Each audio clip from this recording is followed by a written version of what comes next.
Prophet ﷺ said, whoever builds a masjid for Allah, Allah subhanahu wa ta'ala will build for them a home in paradise. So basically, Allah subhanahu wa ta'ala repays the favor. You build his home here, even though he doesn't need you to increase his kingdom, and he builds your home there, and you have no kingdom without the King of all kings. And while building an entire masjid is impossible for most, even a small spot of a masjid here can turn out as a palace for you there in Jannah. The second one is whoever prays 12 extra rak'ahs a day. And the connotation here is that a person prays these 12 rak'ahs in their home, because the Prophet ﷺ generally used to pray his sunnahs at home. So your sunnahs at home and a home in paradise in return.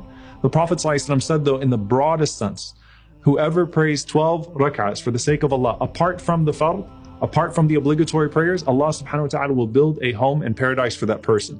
And of course, the most beautiful 12 rak'ahs that you could pray are the ones that the Prophet ﷺ was most consistent with. So he would pray ﷺ 2 before Fajr, 4 before Dhuhr, 2 after Dhuhr, 2 after Maghrib, and 2 after Isha. But the reward here in this hadith isn't actually restricted to just those 12. Now, if you think about what stops us from praying sunnah, usually a person would say, maybe I'm busy and I just can't really allot that much time for it. And sometimes it feels like we can barely even get the fard in. We can barely even get the obligatory prayers in because we've got work to do. But think of it this way. Is a good day's work in this dunya, building an entire home, like would that be a salary that you're pleased with if you came home every day and you had a new home? What about building a home in Jannah? And subhanAllah, the hardest sunnah to pray is the one in the middle of the workday. And there's so much more reward to it. We also have another narration which shows the breadth of this reward. The Prophet ﷺ said, whoever prays the 4 rak'ahs of ishraq, of sunrise, and then 4 rak'ahs before the dhuhr salah, Allah will build for him a house in paradise. So those are the sunnah prayers. The next one is so easy and it can be done at any time of the day. The Prophet ﷺ said, Man qara'a qul huwallahu ahad. Whoever reads qul huwallahu ahad 10 times, bana Allahu lahu baytan fil Jannah. Allah subhanahu wa ta'ala will build that person a home in Jannah. SubhanAllah, the reward of this surah, which is the surah that elaborates on the key to Jannah, which is kalimatul ikhlas, the statement of sincerity. La ilaha illallah. Qul huwallahu ahad is basically an elaboration of La ilaha illallah. And you read the surah 10 times, and it's not something that you can only do once a day. And it could be done in a couple of minutes, and Allah subhanahu wa ta'ala builds you a palace in Jannah. So what if you read it 20 or 30 or 40 times a day? Then the Prophet ﷺ mentioned the dua before sleep. And there are a few du'as before we go to sleep, but this one is specific to the reward. The Prophet ﷺ said, whoever does wudu and then goes to sleep on their right side and says, Allahumma aslamtu nafsi ilayk wa fawwadtu amri ilayk wa wajjahtu wajhi ilayk wa alja'tu dhahri ilayk raghbatan wa rahbatan ilayk. O Allah, I submit myself to you. I entrust my affairs to you.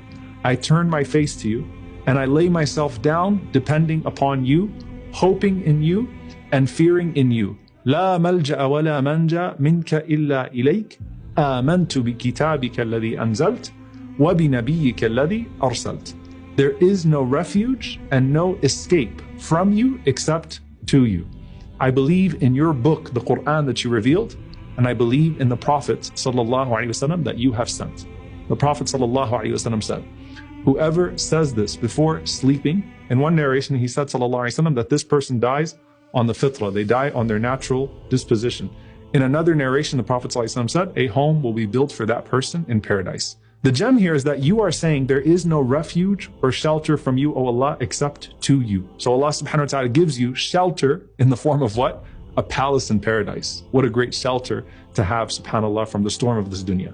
Now the last of this genre is a form of dhikr that you would say when entering into the suq or any marketplace. So even if you're logging on to like an online marketplace, say this dua. You never know, Allah subhanahu wa ta'ala might give you the reward.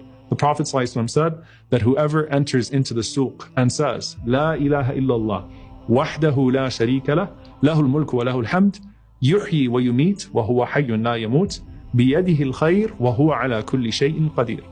That none has the right to be worshipped except Allah alone. He has no partner. To him belongs all sovereignty and praise. He gives life and causes death, and he is ever living and does not die. In his hand is all good, and he has power over all things. The Prophet ﷺ said, Allah will wipe 1,000,000 sins from his record and grant him 1,000,000 good deeds and elevate him by 1,000,000 degrees, and Allah subhanahu wa ta'ala will build for that person a home in paradise. Ask yourself, what would you buy in the marketplace more precious than that home in paradise? So remember the dua next time you go shopping.